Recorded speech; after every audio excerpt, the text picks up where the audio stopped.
Hi there, welcome to Fun with Scratch. My name is Benji, and today we will be learning about the Sensing tab. So you may have noticed in the last few videos we have used blocks from the blue Sensing tab for our Scratch projects.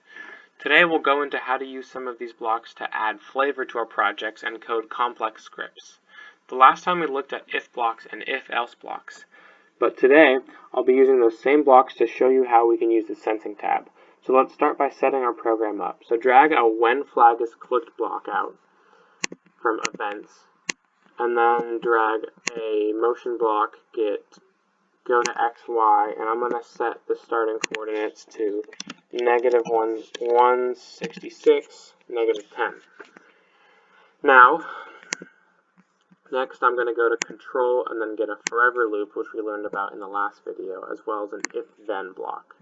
And then in the body of that if-then block, I'm just going to add a simple motion block, move 10 steps. So for now, let's just try looking at our code from top to bottom. So when the flag is clicked, our sprite will move to the position -166, -10, and at any point, if some condition is met, our sprite will move forward 10 steps. If you take a close look at this code, we can see we are missing one piece. We haven't specified what condition needs to be met for a sprite to move forward, and that's where the Sensing tab comes in. So the blue hexagonal blocks under the Sensing tab can be used as conditions. We can drag out two different blocks to use as examples. Let's use the touching mouse pointer block and the touching color block. So I'm just going to drag these to the middle so that we have them here, but we're not necessarily using them yet. So touch mouse pointer and touching color. So let's start with touching mouse pointer. Let's drag this one into the if-then statement. So as the name implies, this condition will be satisfied when the sprite is touching the mouse. So let's try it out. I'm going to press the flag, and watch what happens when I scroll over the cat. It moves 10 steps repeatedly because the mouse is still touching it. So it'll move until the mouse is no longer touching it, because that's the if condition. If the mouse is touching, then it moves 10 steps. That one's pretty simple. The next one we can try is the touching color block, but it's a little bit more complex. So let's take out touching mouse pointer and then put in touching color to our code. So if you click on the colored oval within the hexagon, we can choose a color. Now I'm just going to turn the brightness down to 0, and what that does is make it so this color is just black. So our sprite won't be able to move right now, obviously, because there's no black on our screen. But to solve this, you can do a variety of things, such as changing the background color or dragging in new sprites. So let's choose a sprite called button 5 to help us out. So choose a sprite.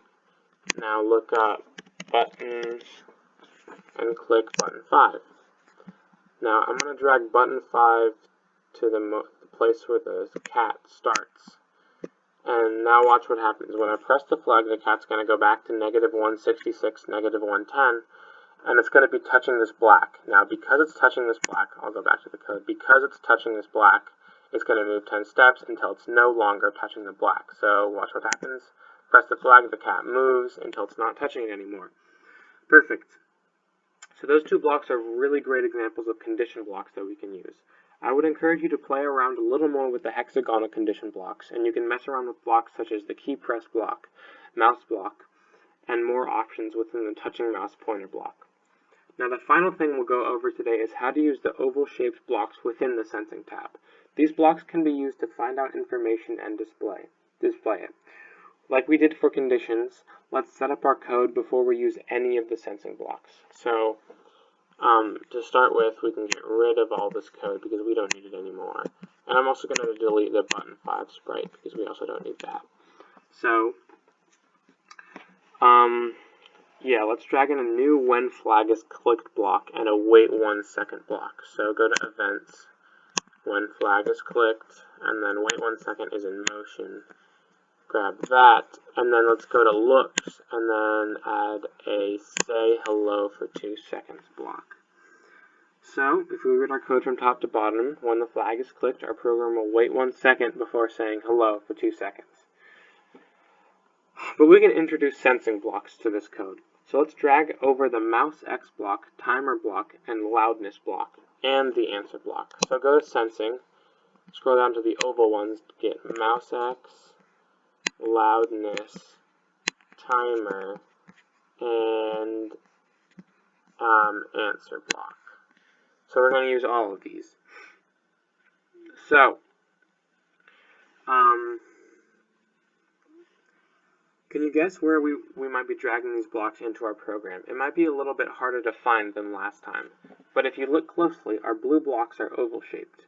Now, if we look for an oval-shaped block in the code that we already have, we can find that we can drag in the blocks to the oval-shaped area of the Say Hello block. So right here, we can drag in that.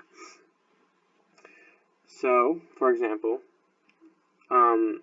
I can drag in the timer block to where it says hello. Now when I click the flag, drag in that timer block, and then when I click the flag, our sprite will tell us how much time has passed since the program started. So, look at the sprite says how much time has passed for 2 seconds. So, it waits 1 second and then says how much time has passed. It says 1.19 or like 1.01 or whatever, because this code runs a little bit after it waits 1 second, because computers are naturally like slightly slow. They have to process information, so that's why it doesn't just say 1 second each time. But let's try the other ones too. So let's try Mousex next. I'm gonna get the Mousex block, put it in here. Now see what happens. Now it says the x-coordinate of where the mouse is. So I can change the location of the mouse, and watch, it senses where the x-coordinate of the mouse is, and says it every time. And now, that's Mousex. We did timer already. Let's do loudness. So loudness is interesting because loudness actually uses your microphone to tell you how loud you're being. So if I press this flag and I keep talking, it says -1 because that's what it senses. But I'm going to try it one more time, see if it's any different. Now it's 19. But if I say talk a little bit louder, it should be 78. That's perfect. So it senses how loud you're being through the microphone. And then our last one is the most complex one. Now this one is called answer. So,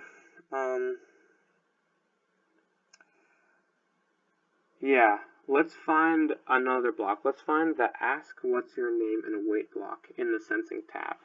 So go to sensing, ask what's your name and wait. Now I'm going to put this before the say block. So there we go. Now what this is going to do is the flag is clicked, the cat's going to wait a second, and then it's going to ask what your name is. Now this is actually a way to interact with the user, because when this happens, the user can type in their name down here, and then the cat will say the answer for 2 seconds after you do that. So let's try this out. I'm going to press the flag, it's going to wait a second, and ask me what my name is. My name is Benji. I'm going to type that in, and then it's going to say the answer for 2 seconds. So it's going to say my name for 2 seconds, and then it'll stop. So this block can be especially useful when making video games on Scratch or any other interactive program, really. Now that's all for today. I hope you enjoyed this installment of Fun with Scratch. Today I left you with some very useful tools that you can use to spice up your Scratch programs. If you have any questions or suggestions, feel free to leave a comment. Thanks for watching Fun with Scratch.